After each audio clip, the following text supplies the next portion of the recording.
ইসলামী আমি একটা কথা বলে দিই আপনাকে, জি, যাই মনে করুক, হ্যাঁ। যে যা মনে করুক, যে ইসলামিক ছাত্র শিবিরের পত্রিকায় লেখে হ্যাঁ। যে মুসলমান যারা মুক্তিযুদ্ধ করছে তারা মাপ চাইতে হবে, আমি তাদেরকে আলবদর রাজাকারের সন্তান ছাড়া কিছু মনে করি না, এবং আলবদর রাজাকারের সন্তানের সাথে আমার কোনোদিন মিল হবে না। ওরা আমাকে কিন্তু ফজলু ভাই এইটা ওদেরকে পয়েন্ট আউট করার পর এটা ওরা প্রত্যাহার করলো, তো এটা তো ওরা বজায় রাখবে কেন? ওদের যে স্বভাবের পরিবর্তন হয় নাই, চরিত্রের পরিবর্তন হয় নাই, এরা যে 71 সনে রয়ে গেছে এটা প্রমাণ।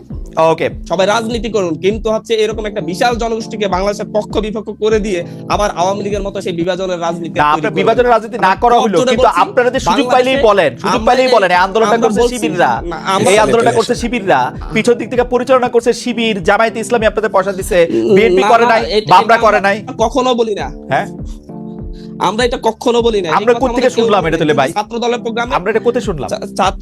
আপনি 52 আর 24 করে ফেললেন, একাকারে পোস্টার করে ফেললেন, 71টা আপনি বাদ দিয়ে দিলেন, 71টা আপনাকে কি কামড়াইছে নাকি? সেটা হাতিয়ে তো চলমান মাসুদ ভাই, এবং এই ক্ষেত্রে যদি হচ্ছে প্রতিবাদ করার মতো কেউ থাকলে, ভাই আমি একটু শেষ করি, প্রতিবাদ করার মতো কেউ না থাকলে তাহলে এটা খুব ভালোভাবে চলতে থাকে। হচ্ছে প্রতিবাদের ভাষা একটু রূঢ় হয়, যেহেতু আমি প্রতিবাদ করছি সেহেতু অনেকের কাছে এটা মনে হতে পারে যে হচ্ছে যে ও একটু রূঢ় ভাষায় কথা বলছে, ও একটু হচ্ছে নিজেকে আমার প্রশ্নটা শুনেন। আপনি তো হাতিয়ার নাগরিক বা হাতিয়ার সন্তান আগেও ছিলেন, পরেও আছেন, মানে 5 আগস্টের আগেও ছিলেন, 5 আগস্টের পরেও আছেন। সেই সময় যে কাজগুলি চলতেছিল, ধরেন চাঁদাবাজি চলতেছিল, সেগুলি তো আপনি তখন বন্ধ করতে পারেন নাই বা চান নাই নাকি? চেয়েছিলেন? না, আমরা তখনও চেয়েছি, কিন্তু আমাদের সেই ধরনের স্ট্যান্ডটা নিতে পারি নাই। কারণ এখন যে নিতে পারতেছেন এর কারণ বলছিল, এখন নিতে পারতেছেন এর কারণ হচ্ছে ন্যাশনাল পরিস্থিতির কারণে এই যে আমাদের বিভিন্ন বিশ্ববিদ্যালয়ের আমাদের যে পাবলিক বিশ্ববিদ্যালয়ের যে শিক্ষার্থীরা আছে তারা আমাকে পুরোপুরি সাপোর্ট দিচ্ছে, এবং হচ্ছে তারা বিভিন্ন যে সামাজিক সংগঠনগুলো আছে তারা আমাদের সাথে এসে একসাথে দাঁড়াচ্ছে, কারণ তারা এখন সাহস পাচ্ছে যে হচ্ছে কেউ একজন অন্তত হচ্ছে আমাদের সামনে থেকে নেতৃত্ব দিয়ে প্রতিবাদ করার লোক আছে। আগে এই সমর্থনটা আপনি পান নাই, তাই তো? জি জি জি, অবশ্যই। এর আগে আপনি একটা জিনিস লক্ষ্য করবেন, আমাদের উপজেলাতে আমি বলবো, মানে হচ্ছে আমাদের এই হাতিয়া উপজেলাতে আমি কয়েকটা বিষয়ে প্রতিবাদ করতে গিয়ে এর আগে লাঞ্ছিত হয়েছি, ঘাট কেন্দ্রিক প্রতিবাদ করতে গিয়ে লাঞ্ছিত হয়েছি, মানে এমনকি স্টুডেন্ট অবস্থায় আমি প্রতিটি ক্ষেত্রে প্রতিবাদ করতাম আমার জায়গা থেকে। এমনকি এক পর্যায়ে আমার জীবন হুমকির মুখে পড়ার কারণে আমার বাবা বলছিল তুমি আপাতত বাড়িতে আইসো না, তোমাকে বিপদে ফেলতে হবে। ওকে, পরিষ্কার। আমি জনাব হান্নান মাসুদ একটু এই পর্যায়ে একটু শেষ কথা বলি। সরকার, আপনি যখন এইসব প্রতিবাদ করতে যান, চাঁদাবাজি বন্ধ করতে যান, তখন সরকারি লোকজন আপনার সঙ্গে থাকে, পুলিশ, অ্যাডমিনিস্ট্রেশনের লোকজন? দেখেন হচ্ছে, যদি আমি একটা জিনিস একটা জায়গায় খুব স্পষ্ট করে বলছি, যখন আপনি ভালো কোনো কাজ করতে যাবেন তখন যদি হচ্ছে প্রশাসনকে যদি বুঝাতে পারেন যে এটা আসলে ভালো কাজ, তারা আসলে সেই ক্ষেত্রে তাদের নৈতিক জায়গা থেকে অনেক ক্ষেত্রে সমর্থন দেয়। রাইট। জনাব হান্নান মাসুদ, আপনার কখনো এরকম সন্দেহ হয় নাই যে এখন যেহেতু প্রশাসনে বা সরকারে আপনার বন্ধু বান্ধবেরা আছেন, সেই তো আপনার জন্য কাজটা সহজ হচ্ছে? না, আমি সেটা মনে করছি না। আমি মনে করছি প্রশাসনের যেহেতু এখন প্রশাসনে এবং সরকারে যেহেতু এখন আওয়ামী ফ্যাসিস্টের দোসরগুলা নেই, সেহেতু হচ্ছে এখন যেহেতু দেশপ্রেমিক, অধিকাংশ দেশপ্রেমিক মানুষ আছে, সেই ক্ষেত্রে দেশের যে কোনো ভালো কাজের জন্য তারা সহযোগিতা করছে এবং আমাদের জন্য এটা ভালো হচ্ছে। ধরেন এখন বিএনপি ক্ষমতায় থাকলেও আপনারা প্রশাসনকে এরকম বুঝাতে পারতেন, এরকম মনে করতেন? আমি একটা জিনিস মনে করি, বিএনপি ক্ষমতায় থাকলেও যদি আমাদের সাবেক এমপি ফজলুল আজিম সাহেব উনি যদি এমপি হতেন, উনি নিজে অনেকগুলো উনি নিজেও সমাধান করতে পারতেন, কারণ উনি অত্যন্ত মানুষকে ভালোবেসে অনেকগুলো কাজ করে গিয়েছেন। এটা আমরা ওনাকে এখনো এই জন্য শ্রদ্ধা করি। ফ্যান্টাস্টিক। মাসুদ ভাই, আপনাকে ধন্যবাদ। আমি একটু আবার জনাব ফজলুর রহমান ভাইয়ের কাছে আসি। ফজলুর ভাই, আমি আপনার প্রায় সব অনুষ্ঠান দেখি, গত 2, 3, 4 বছর ধরে আপনার কথাবার্তা আমি শুনি। আপনার কাছে কি কখনো মনে হয় ফজলুর ভাই এই সরকার ক্ষমতা আসার পরে আপনি ওদের উপরে একটু বেশি ক্রিটিক্যাল?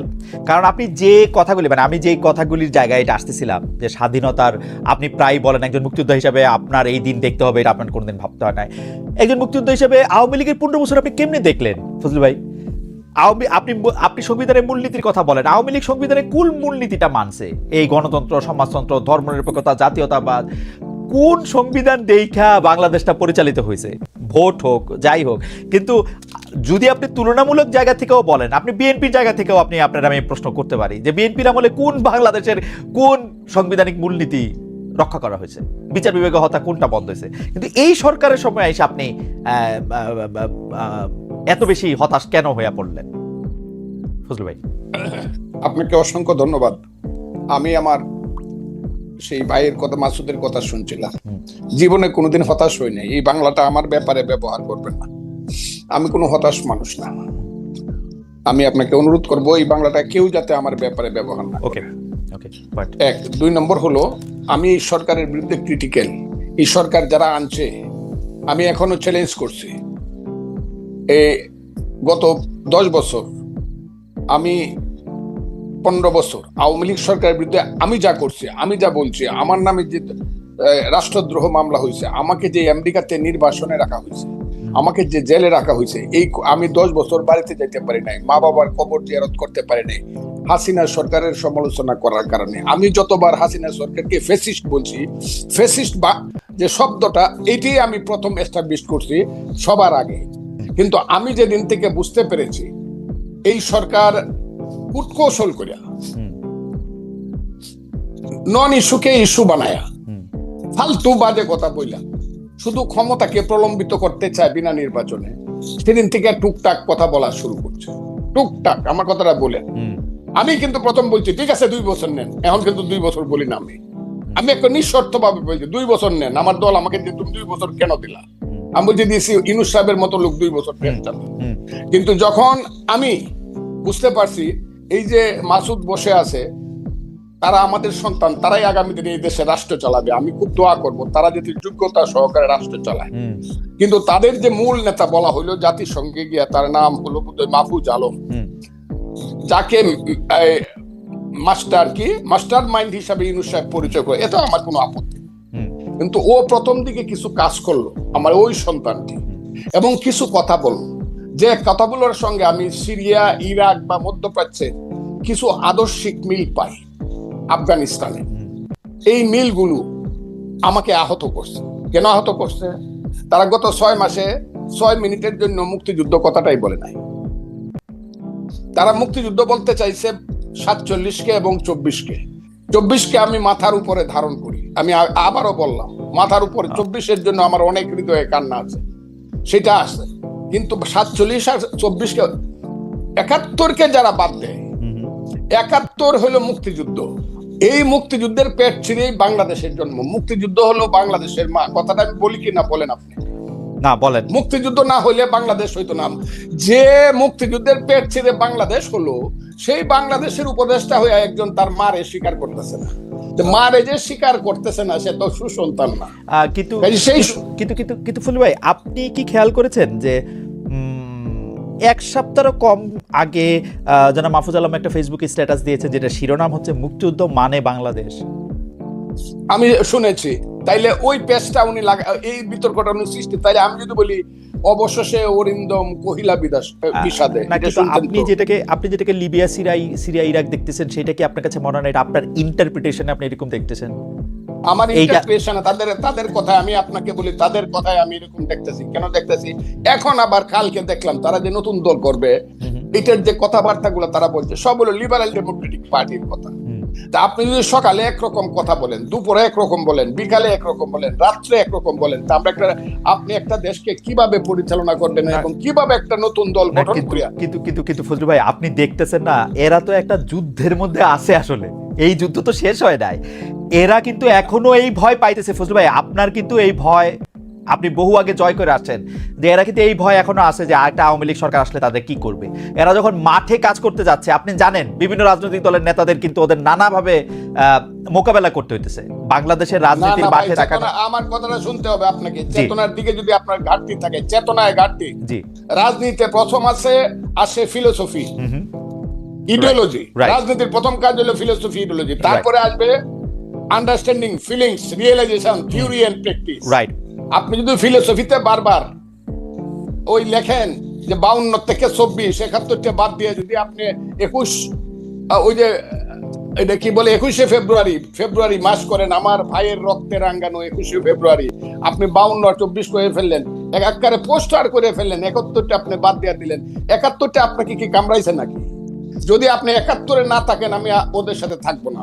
আর ছেলেরা যদি 71-এর সাথে থাকে, মুক্তিযুদ্ধের সাথে থাকে, বাংলাদেশের সাথে থাকে, যে ইয়েস বাংলাদেশ ঠিক আছে, 71 ঠিক আছে, তাদের যে নেতা, বাংলাদেশের নেতা শেরে বাংলা একে ফজলুল হক, হুসেন শহীদ সোহরাওয়ার্দী, মৌলানা আব্দুল হামিদ খান ভাসানী, শেখ মুজিবুর রহমান, আতাউল গনি উসমানী সামরিক নেতা, I do hereby declare the independence of Bangladesh on behalf of our great leader Bangabandhu Sheikh Mujibur Rahman, সেই মেজর জিয়া, সেই খালেদ মোশাররফ, সেই 11টা সেক্টর মুক্তিযুদ্ধকে যদি তারা মানে, আমি কোন ক্ষমতার দ্বারে তো আমি আপনাকে, আপনি শুনছেন বুঝে আমি বলছি আমাকে প্রধানমন্ত্রী দিল, আমি 10 দিনের সময় নিব যে আমার একটু চিন্তা করতে দেন নিব কিনা, মন্ত্রী তো জীবনে কোনোদিন নিব, আমার এইগুলোর প্রতি কোনো খায়েশ নাই। তারা যদি এটা মানে, ওই ছেলেরা দেশ চালাক তাদের নীতিগত ভাবে, কিন্তু মুক্তিযুদ্ধ না মানলে আমি যেই না মানবেন তাদের বিরুদ্ধে থাকবো। ফজলু ভাই, আমি খালি ওদের ডিফেন্সে আমি বলতে চাই যে আজকে আমি দেখলাম যে সংস্কৃতি উপদেষ্টা ওই যে 71 25 মানে 52 পরে 24 এরকম 71 বাদ দিয়া কিনা, ওইখানে আমি দেখলাম যে পোস্টারের থিমের মধ্যে 71 আছে আসলে, কিন্তু যেটা সামনে কম আসছে, মানে এটা আছে 1 আর 2 হলো আমি 71 যার কম আছে, বাপের নামটা যার ছোট করে লেখে, শাসার নামটা বড় করে লেখে, দেখি তো সে সুসন্তান না। কিন্তু ফজলু ভাই, এইটা কি ঠিক না যে আমরা আসলে যে রাজনীতির মধ্যে ওদেরকে আমরা পাইলাম, এই 71টা কারো কাছেই আসলে ওরকম চেতনার জায়গায় ছিল না, তারা তো 71কে ব্যবহার করছে, এটা বিএনপি বলি আওয়ামী লীগ বলি চূড়ান্তভাবে তো ব্যবহারই করছে, আওয়ামী লীগ তো বেচছে, বিএনপি করছে ব্যবহার। আপনারা অপমান করছেন কেন জানেন? হ্যাঁ, কারণ এই মাসুদের নেতা হ্যাঁ সার্জি সালাম, ও আমার সন্তান, এগুলো শুনলে পরে ভাই যে কই মরতে ইচ্ছা করে। ও বলছে ইসলামিক ছাত্র শিবির ছিল এই আন্দোলনের ভ্যানগার্ড, এই কথাটা ওরা আগে বললো না কেন? এই কথাটা বলতো তারা না, কিন্তু ফজলু ভাই আমি জাস্ট বেনিফিট দেওয়ার জন্য ও ইসলামিক ছাত্র শিবির অনুষ্ঠানে গেছে, গিয়া বলছে ইসলামিক ছাত্র শিবির আমাদেরকে সাহায্য করছে, না অনুষ্ঠানে যায় না, ও শহীদ মিনারে বলছে, ওদের মিটিং এ বলছে, সার্জিস নিজেদের মিটিং এ বলছে, ইসলামী ছাত্র শিবিরের মিটিং এ না। না, আমার তো ধারণা ওই ইসলামিক ছাত্র শিবিরের মিটিং এ বলছে, নো ইসলামী ছাত্র শিবিরের মিটিং এ সোহরাওয়ার্দী উদ্যানে শিবিরের সদস্য, আমার মনে হয় যে ইসলামিক ছাত্র, যাই হোক আমার মনে হয় যে ফজলু ভাই অনেকগুলি প্রশ্ন তুলেছেন, সেই প্রশ্নগুলি জবাব আমি একটা কথা বলে দিই আপনাকে, জি যাই মনে করুক, যে যা মনে করুক, যে ইসলামিক ছাত্র শিবিরের পত্রিকায় লেখে যে মুসলমান যারা মুক্তিযুদ্ধ করছে তারা মাপ চাইতে হবে, আমি তাদেরকে আলবদর রাজাকারের সন্তান ছাড়া কিছু মনে করি না, এবং আলবদর রাজাকারের সন্তানের সাথে আমার কোনোদিন মিল হবে না। ওরা আমাকে কিন্তু ফজলু ভাই এইটা ওদেরকে পয়েন্ট আউট করার পর এটা ওরা প্রত্যাহার করলো, তো এটা তো ওরা বজায় রাখবে কেন? ওদের যে স্বভাবের পরিবর্তন হয় নাই, চরিত্রের পরিবর্তন হয় নাই, এরা যে 71 সনে রয়ে গেছে এটা প্রমাণ। ওকে, 77 বছর বয়স হচ্ছে, কাইলো মরে যেতে পারে, আমার 90% বন্ধু মরে গেছে গা। ওইগুলা ওই যে আপনারা দেখান 56 47 77, ওই ইলেকশন হলে হাসিনা 91%, এইগুলা রাখেন তো আপনারা।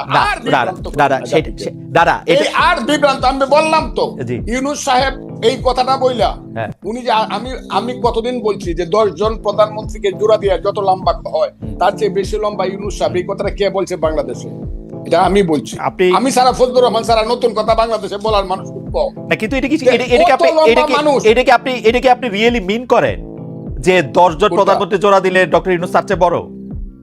আমি মনে করি এই যে তৃতীয় বিশ্বের 10 জন প্রধানমন্ত্রী, তৃতীয় বিশ্বের 10 জন প্রধানমন্ত্রী মানে এটা আমার কাছে মনে হয় যে এটা ওভার স্টেটমেন্ট। উনি একটা প্রাইজ দিচ্ছেন, এটা ঠিক, উনি এই পৃথিবীতে অনেক পরিচিত একজন মানুষ, এটা ঠিক, কিন্তু জনপ্রতিনিধি না, ঠিক আছে, এটা আপনার মতামত, আপনি মনে করেন যে উনি 10 জনের মতামত। আমি আপনাকে বলি না, উনি বিশ্বে আমাদের হয়ে নাম করেছেন, আমি একটু ওভার বলে ফেলতে পারি, কিন্তু উনাকে আমি উনি কেন ছেলেরাই সব করছে, এই একবার কইলেও শেষ হয়েছে, 2 বার কইলে প্রতিদিন কয় ছেলেরাই সব করবে। ওকে, আচ্ছা আল্লাহ, ঠিক আছে।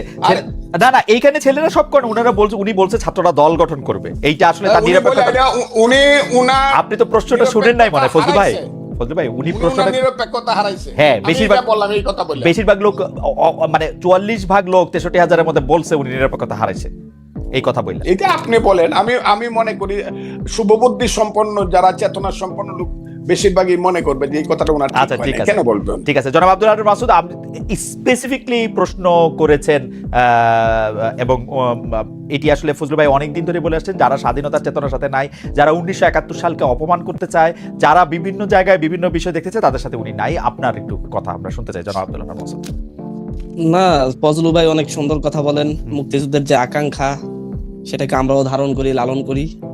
তো ওনারা আমাদের বাবার বয়সী।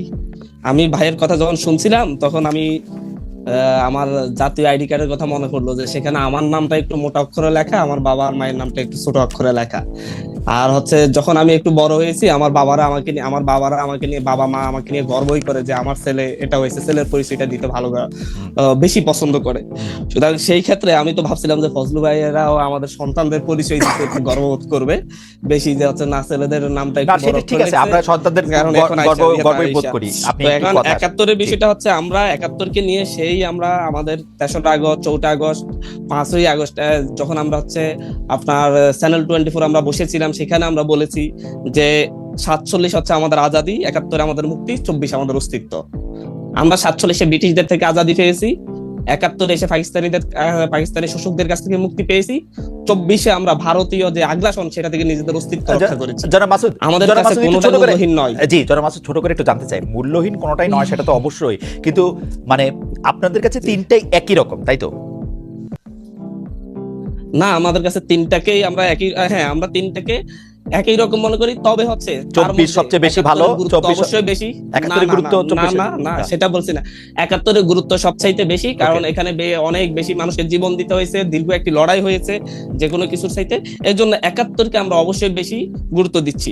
ফজলু ভাইয়ের কয়েকটা বিষয় আমার কথা বলতে হচ্ছে আজকে। ফজলু ভাই যখন বলছিলেন যে হচ্ছে আল বদর, যারা ভাইয়ের সমালোচনা করে তারা রাজাকার আল বদরের সন্তান।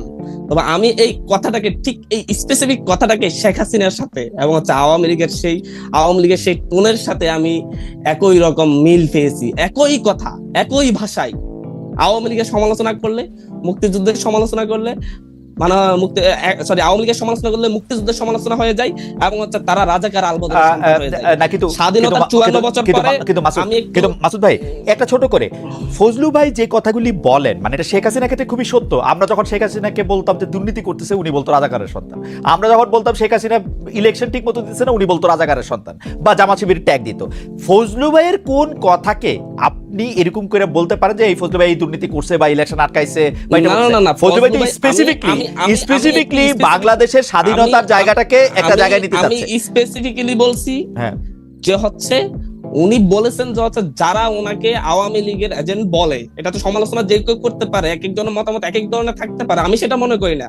আমি বাইকে দেশপ্রেমিক বাংলাদেশি মনে করি এবং খুবই ওনার ভূমিকাকে করি, কিন্তু উনি বলেছেন যারা ওনাকে এরকম মনে করে তারা হচ্ছে এরকম কমেন্টস করে, তারা হচ্ছে রাজাকার। অ্যাবসলিউটলি, কারণ তিনি তো আক্রমণ করতেছেন জামাত শিবির রাজাকারের এই ব্যাপারটাকে। আমি একটু কথা বলি, আমি বলি বাংলাদেশের 2014 পর্যন্ত একই মঞ্চে জামাত শিবিরের সাথে, জামাতের সাথে ওনারা এবং ওনাদের স্থায়ী কমিটির নেতারা সবাই উঠে যখন কথা বলছিল, তখন ফজলু ভাইয়ের মুখে আমি এই কথা শুনতে চেয়েছিলাম। আজকে যখন বিভাজন, আমরা 54 বছর পর আর বিভাজন চাই না।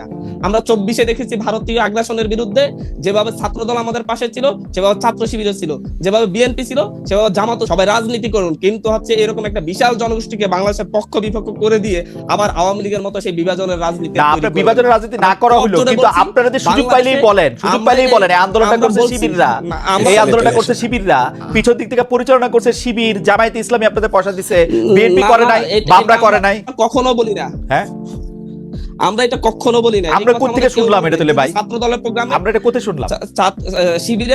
শিবিরের প্রোগ্রামে গিয়েছে, সেটা আপনি বলতে পারবেন যে হচ্ছে খালেদ মহিউদ্দিন ভাই এটা কোথা থেকে শুনেছে, সেটা খালেদ মহিউদ্দিন ভাই শুনবে, আমি এরকম শুনি নাই।